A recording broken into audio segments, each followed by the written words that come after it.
Romo, Bapak Ibu, dan sahabat muda yang terkasih dalam Kristus, kita berjumpa lagi dalam renungan harian masa Prapaskah bersama Komsos Paroki Santo Yohanes Rasul Delanggu. Hari ini kita akan merenungkan sabda Tuhan yang diambil dari Injil Yohanes bab 4 ayat 43 sampai dengan 54. Dalam nama Bapa dan Putra dan Roh Kudus. Amin.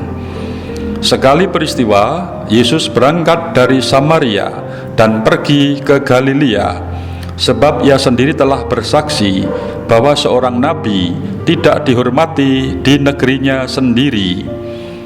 Maka setelah ia tiba di Galilea, orang-orang Galilea pun menyambut dia, karena mereka telah melihat segala sesuatu yang dikerjakannya di Yerusalem pada pesta itu, sebab mereka sendiri pun turut ke pesta itu.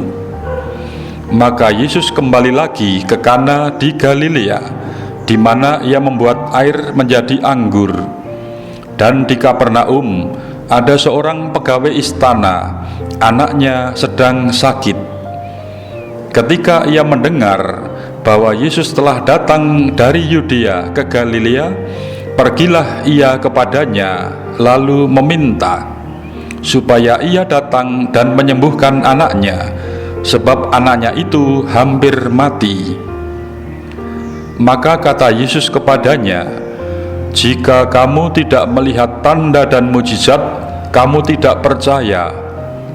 Pegawai istana itu berkata kepadanya, "Tuhan, datanglah sebelum anakku mati."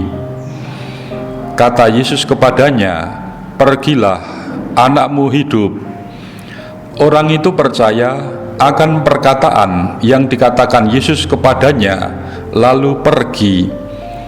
Ketika ia masih di tengah jalan, hamba-hambanya telah datang kepadanya dengan kabar bahwa anaknya hidup.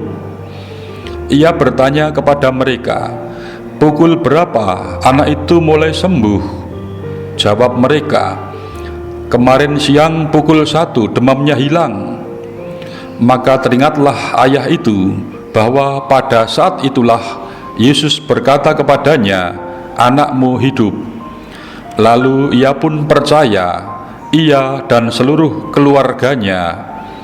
Dan itulah tanda kedua yang dibuat Yesus ketika ia pulang dari Yudea ke Galilea. Demikianlah Injil Tuhan. Terpujilah Kristus. Bapak Ibu, saudara-saudari yang terkasih, kutipan sabda yang kita dengarkan hari ini adalah bagian dari kisah seorang pegawai istana Herodes Antipas yang tinggal di Kapernaum, yang datang kepada Yesus karena telah melihat banyak mujizat penyembuhan yang dilakukannya.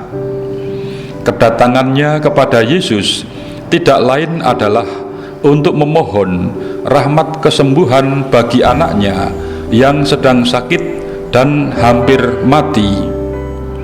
Kisah ini tidak hanya berhenti pada kisah penyembuhan dan iman seseorang kepada Yesus, namun juga menegaskan peran penting seseorang yang membawa semakin banyak orang sampai pada pengalaman disapa, diteguhkan, dan mendapat rahmat kesembuhan dari Tuhan. Marilah sekarang kita melihat sekitar kita. Adakah orang-orang sakit, orang-orang yang kesepian, kesulitan, dan butuh perhatian serta sapaan kita? Sebagai pengikut Kristus, sudahkah kita berbuat sesuatu, minimal mendoakan, menyapa, meneguhkan, dan memberi perhatian kepada mereka?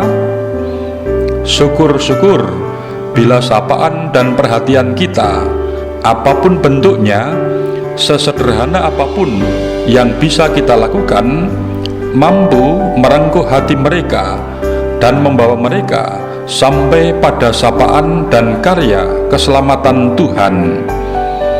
Seperti pegawai istana tersebut, semoga kita juga tidak berhenti hanya pada kekaguman akan rahmat yang Tuhan berikan kepada kita, namun juga membawa semakin banyak orang tersapa oleh kemurahan kasih-Nya. Amin. Salam sehat, tetap semangat, dan jangan lupa bahagia. Berkah dalam nama Bapa dan Putra dan Roh Kudus. Amin.